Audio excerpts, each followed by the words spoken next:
बिस्मिल्लाहिर्रहमानिर्रहीम अस्सलाम वालेकुम। क्या आप भी इस डर से कोफ्ते नहीं बनाते कि या तो ये टूट जाएंगे या सख्त हो जाएंगे?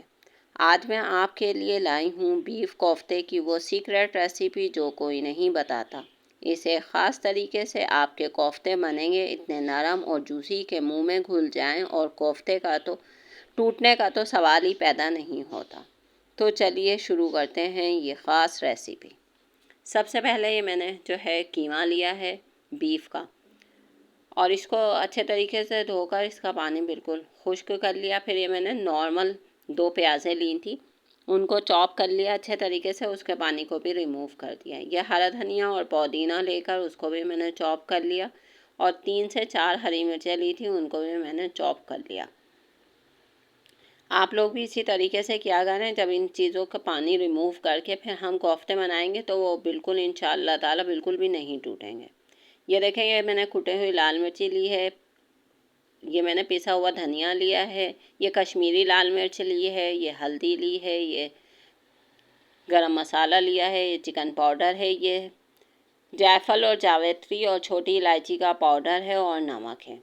जायफल जावित्री का पाउडर मैं बनाकर हमेशा रखती हूँ, क्योंकि ये उसी टाइम पीसने से जो है टाइम नहीं होता, तो हम पहले से ही इसका पाउडर बना के रखते हैं तो ये परफेक्ट रहता है। ये सारे मसाले मैंने ये कीमे के अंदर ऐड कर दिए हैं। आप लोग भी इसी तरीके से किया करें, और फिर इसको हाथों से अच्छे तरीके से मसलना है। हम जितने अच्छे तरीके से इसको मसलेंगे तो ये बहुत ज़्यादा अच्छे बनते हैं कोफ्ते। ये मैंने 4 टेबल स्पून जो है इसके अंदर बेसन का ऐड किया है। आपके पास भुने हुए चने हों तो आप उसके छिलके को रिमूव करके उसको पीस कर भी इसके अंदर ऐड कर सकते हैं, क्योंकि मेरी अम्मी पिसे हुए चने ही इसके अंदर ऐड करती थी। मैंने 2 टेबल स्पून बेसन का ऐड किया है, 2 टेबल स्पून मैंने भुने हुए पिसे हुए चने इस्तेमाल किए हैं। आप लोग भी इसी तरीके से किया करें, इसका टेस्ट बहुत ज़्यादा अच्छा आता है। और फिर इसको आप जितने अच्छे तरीके से मसलेंगी ना तो ये बिल्कुल जज्ब हो जाएगा। ये जितना आप अच्छे तरीके से मसलेंगी ये बहुत अच्छे तरीके से ये मसाला मिक्स हो जाएगा, और चने का जो पाउडर हम डालेंगे इससे बिल्कुल भी ये कोफ्ते टूटेंगे नहीं। और ये जो खोपरे का पाउडर डाला है 2 टेबल स्पून, और 1.5 टेबल स्पून मैंने अदरक लहसुन का पेस्ट इस्तेमाल किया। और ये देखें, आपने इस तरीके से मिक्स करना है, ये बिल्कुल हर चीज़ जज्ब हो जाएगी, यकजां हो जाएगी, तो इंशाअल्लाह ताला ये कोफ्ते टूटेंगे नहीं। और इतने सॉफ्ट बनते हैं कि ये जैसे ही आप खाने के लिए इसको तोड़ेंगे तो ये बिल्कुल नरम होते हैं। तो हमें यही चीज़ हमें चाहिए होती है कि हमारी जो है हर चीज़, जब मेहनत कर रहे हैं तो बंदा यही चाहता है कि बहुत अच्छी चीज़ बने। ये देखें, आपने कीमा इस तरीके से उठाना है और इसको बॉल का शेप देना है, और इसके अंदर बिल्कुल भी क्रैक नहीं आना चाहिए बॉल के अंदर। जब बॉल के अंदर हमारे क्रैक आएगा तो ये कोफ्ते खुल जाएंगे। तो इंशाअल्लाह ताला आप इस तरीके से ये रेसिपी मेरे तरीके से आप बनाएंगी तो आपके कोफ्ते बिल्कुल भी नहीं टूटेंगे, क्योंकि ये ख़ास मेरी अम्मी की रेसिपी है। तो यही होता है कि बच्चे जो चीज़ बनाते हैं तो ये अच्छी हमारी इसीलिए बनती है कि हम अपने माँ बाप को फॉलो करते हैं, तो जो भी बच्चा करेगा वो इंशाअल्लाह ताला बहुत कामयाब होगा। ये देखें कितने परफेक्ट तरीके से ये बॉल बिल्कुल तैयार हो गई है। फिर ये मैंने घी लिया है। आप लोग भी घी, आधा जो है घी मैंने इस्तेमाल किया है, आधा मैंने जो है कुकिंग ऑयल इस्तेमाल किया है। जब यह हल्का सा गरम हो जाएगा, ज़्यादा हमने गरम नहीं करना, क्योंकि हम जैसे ही गरम ज़्यादा हॉट करेंगे तो फिर ये हमारी चीज़ जल जाती है। ये देखें, 2 मीडियम साइज़ की मैंने प्याज लिए, 2 टमाटर लिए हैं, 2 हरी मिर्ची लिए हैं। इनको जो है मैंने रफली जैसे हम काटते हैं इसी तरीके से आप काट लें प्याज को। फिर ये मैंने ऑयल लिया है, ऑयल और घी दोनों को इसके अंदर ऐड करना है।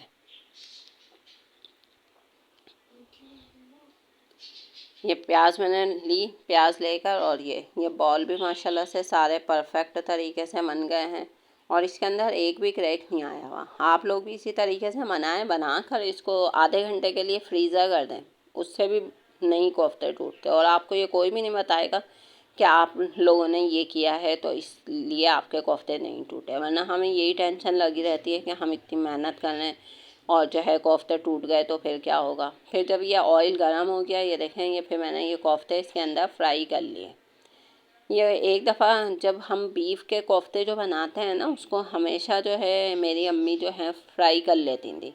उससे ये कोफ्ते टूटते भी नहीं हैं और ये इसके अंदर इतनी अच्छी स्मेल आती है कि घर के अंदर खुशबू फैल जाती है कि ये बहुत अच्छे, जैसे हम कबाब वगैरह तलते हैं बीफ के तो उसकी खुशबू आती है ना, ये भी इसी तरीके से ही तले जाएंगे। और ये बिल्कुल नॉर्मल जो चूल्हा होगा ना उसके ऊपर बनाइएगा। ज़्यादा तेज़ करेंगे तो ये जल जाएंगे। हमने जलाने नहीं है इनको, सिर्फ हमने हाफ डन करना है।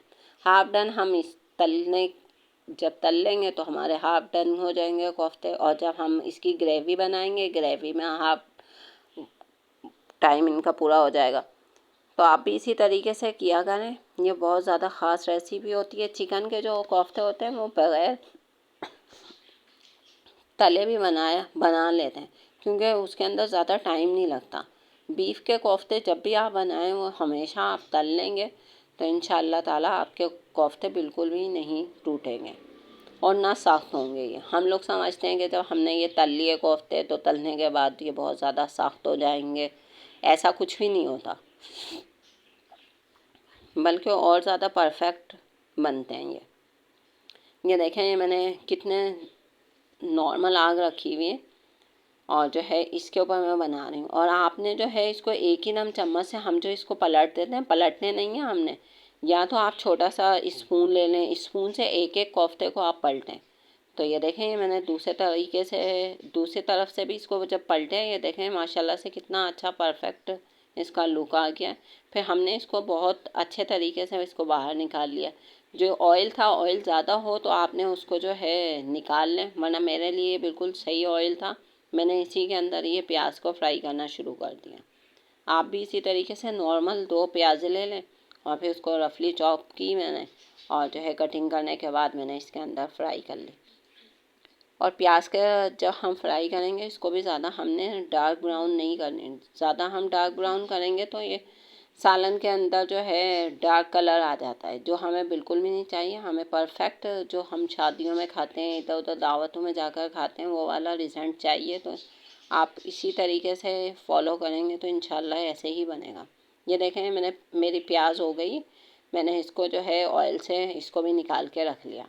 जब ये ठंडी हो जाएगी फिर हम इसको पीसेंगे।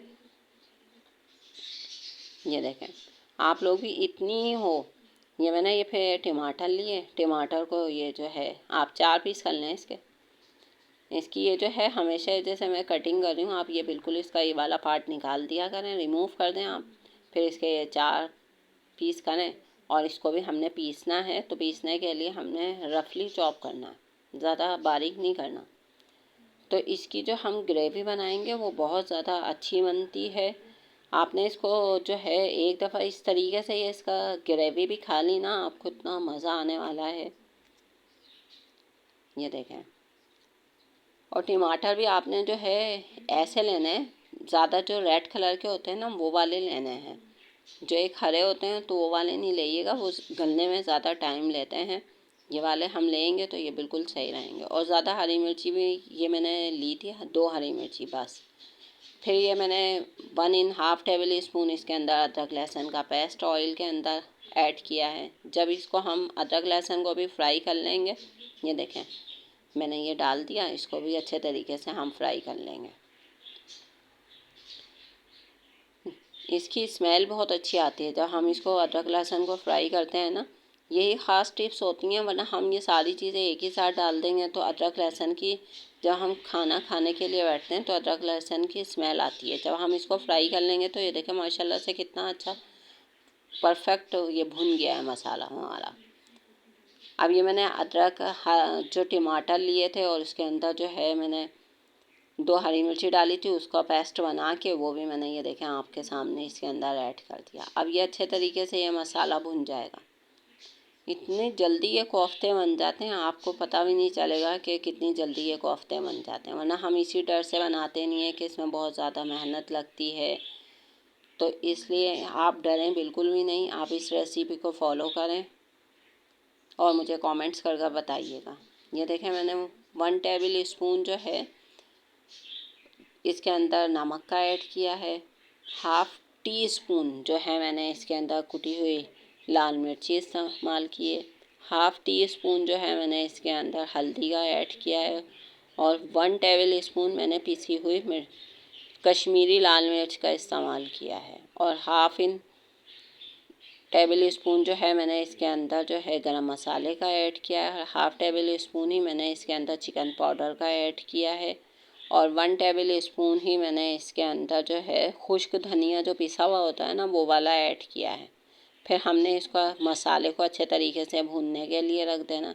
ये देखें, ये जब ये भुन जाएगा और इसके अंदर थोड़े बहुत जो टमाटर आपको नज़र आ रहे हैं वो भी बिल्कुल पीस लें, क्योंकि जब ये हम ग्रेवी बनाएंगे, ग्रेवी में हमें बिल्कुल भी खड़ा मसाला नहीं चाहिए, ये बिल्कुल सॉफ्ट सी ग्रेवी चाहिए हमें, और यही ख़ास सीक्रेट होती है। ये देखें, ये मैंने हाफ़ कप जो है मैंने दही का लिया है और जो प्याज ब्राउन करके रखी थी वो भी मैंने इस दही के, जब ये ठंडी हो जाए ना फिर उसके बाद दही के अंदर ऐड करिएगा। फिर ये भी मैंने इसके अंदर जो है पीस ली, दही के साथ प्याज को मैंने पीस ली। पीसने के बाद ये देखें, ये मसाला मेरा बिल्कुल रेडी हो गया, भुन गया, इसने ऑयल इसका बिल्कुल सेपरेट हो गया। जब ऑयल सेपरेट हो गया तो ये जो हमने कोफ्ते थे वो कोफ्ते इसके अंदर ऐड कर देने हैं। ये देखें, बहुत एहतियात से ये काम करिएगा। ये देखें माशाल्लाह से ये मैंने कोफ्ते इसके अंदर डाले, ये बिल्कुल भी टूटे नहीं हैं, बिल्कुल परफेक्ट तरीके से बने और इसकी ग्रेवी भी अच्छी बनी है। आप लोग भी इसी तरीके से करेंगे तो आगे आगे इंशाल्लाह ताला, ये बकरा ईद है तो ये बकरा ईद की जो है डिश है ख़ास, आप लोग ये भी बनाइएगा। ये मैंने जो है प्याज और जो है दही को मैंने पीस के जो डाला है इसके अंदर, वो आप डाल देंगे।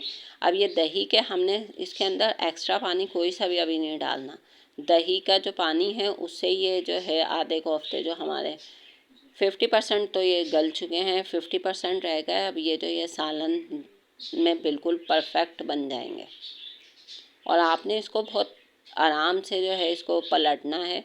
ये देखें, अब इसका कैप लगाएं और कैप लगा के इसको पकने के लिए रख दें। जैसे इसका दही का पानी खुश्क होगा फिर हम इसके अंदर मसाले ऐड करेंगे, जो इसकी मसालों इसकी ग्रेवी की जो जान होती है ना, वो वाले हैं ये मसाले। आपने इस तरीके से इसकी ग्रेवी बना ली तो इंशाअल्लाह ताला बहुत अच्छी ग्रेवी बनेगी और आप अपने ख़ानदान में मशहूर हो जाएंगी, और आपके जो गेस्ट आए हुए होंगे या आपके घर वाले होंगे आपसे ये रेसिपी की ज़रूर मांगेंगे कि मुझे ये रेसिपी चाहिए। ये देखें, ये बिल्कुल मैंने बहुत आराम आराम से इनको कर ली और आप लोगों ने भी इसी तरीके से करना है इसको।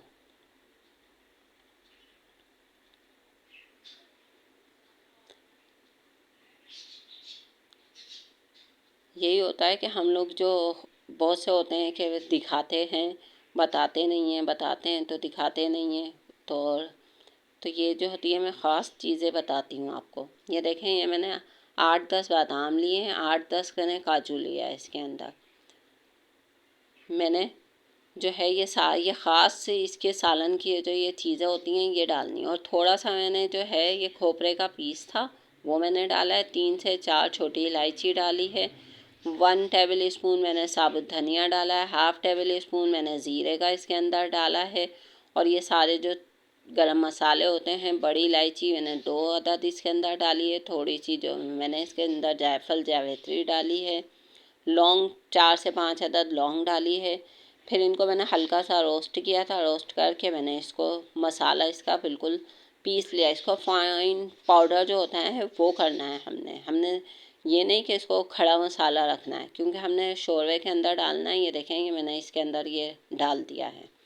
जैसे ही आप इसके अंदर डालेंगे मसाला ये वाला ख़ास, इससे इसकी जो है लुक ही चेंज हो जाती है। ये बहुत ख़ास सीक्रेट मसाला है जो ये मेरी अम्मी डालती थी।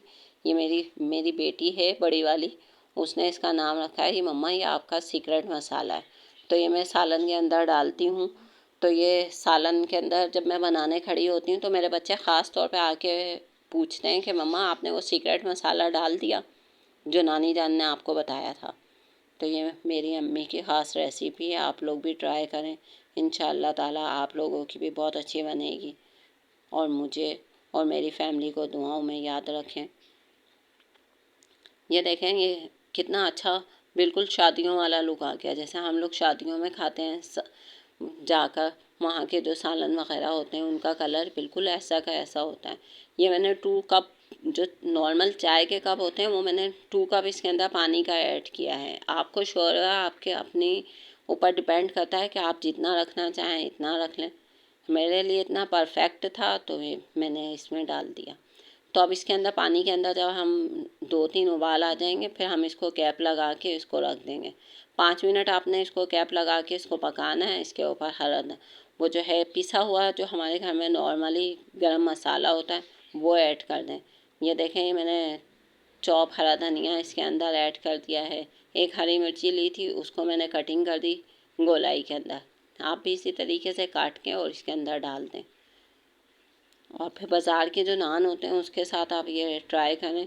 बहुत ज़बरदस्त माशाल्लाह से ये बनता है और अच्छा लगता है, कभी कभी हम लोग खा लें। ये देखें, ये मैंने ग्रेवी इतनी इसकी रखी है। ये आपके ऊपर डिपेंड करता है, आप इससे ज़्यादा रखें या इससे कम रखें। तो वैसे मेरे लिहाज से ये जब हम नान के साथ खाते हैं तो ये बिल्कुल परफेक्ट रहती हैं। ये देखें माशाल्लाह से कोफ्ते मेरे बिल्कुल रेडी हो गए हैं और एक भी ना इसके अंदर क्रैक आया है और ना ये टूटे हैं। और सालन भी इसका इतना ज़बरदस्त बना है, आप नान के साथ खाएंगे तो आपको मज़ा आ जाएगा। और आप मुझे कमेंट्स करके ज़रूर बताइएगा कि आपके कोफ्ते कैसे बने हैं। और मेरे बहुत से जो व्यूवर्स हैं उन्होंने मुझे बताया था कि मेरी आगे की रेसिपी के लिए वो इंतज़ार कर रहे होते हैं। ये देखें, ये मेरी ख़ास बकरा ईद स्पेशल रेसिपी है, आप लोग भी ट्राई करें। ये देखें, मैंने कोफ्ता भी आपको तोड़ के दिखा दिया है। मुझे इजाज़त दें, अल्लाह हाफ़िज़।